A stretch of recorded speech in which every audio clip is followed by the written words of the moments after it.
everyone. I'm Major Garrett in Washington. Welcome to America Decides. A new phase of pretrial activity got underway today in former President Trump's federal classified documents case in Florida.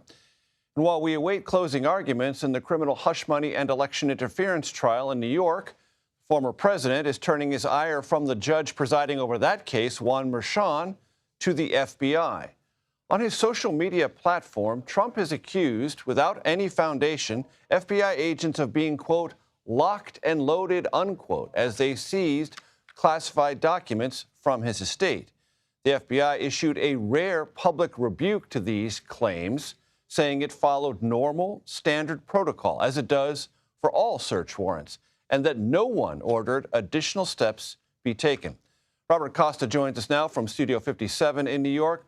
Robert, put a button on this. Clearly, the former president is saying something that isn't true, and as I understand it, there's plenty of evidence that the FBI went to extraordinary lengths to sort of make sure they had pre-negotiated their arrival at Mar-a-Lago and to sort of downplay the FBI presence there.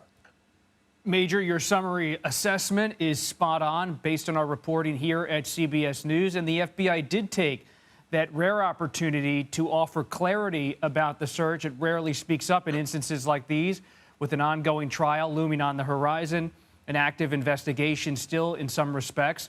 But former President Trump's response to the FBI, his characterization of the search, is part of a broader effort by the former president as he seeks the White House once again to use grievance against a perceived legal establishment, the federal government, to generate support among his core voters across the country.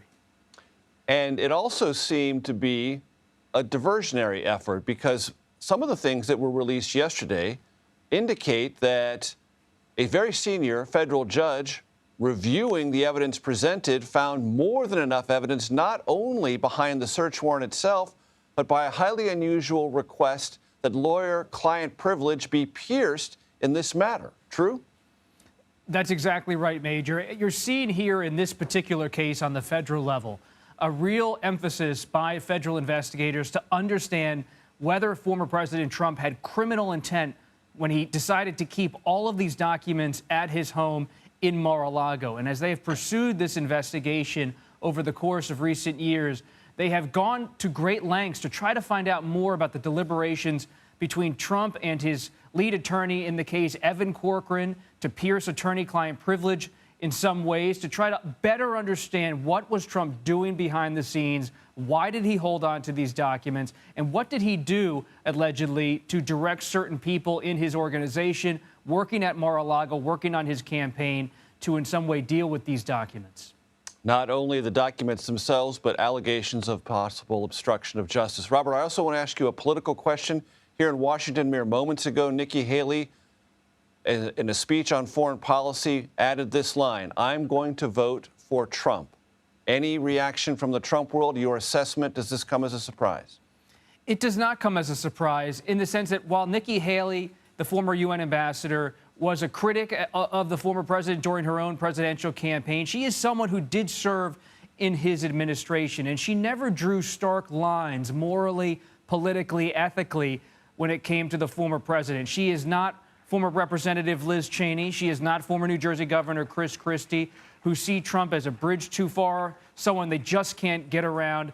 Haley is someone who has worked with Trump and is now signaling she might not join the next administration should Trump win. But she is a traditional Republican voice, and like many of them, they may not love Trump. They might have preferred Haley was the nominee. Haley, of course, wishes she was the nominee.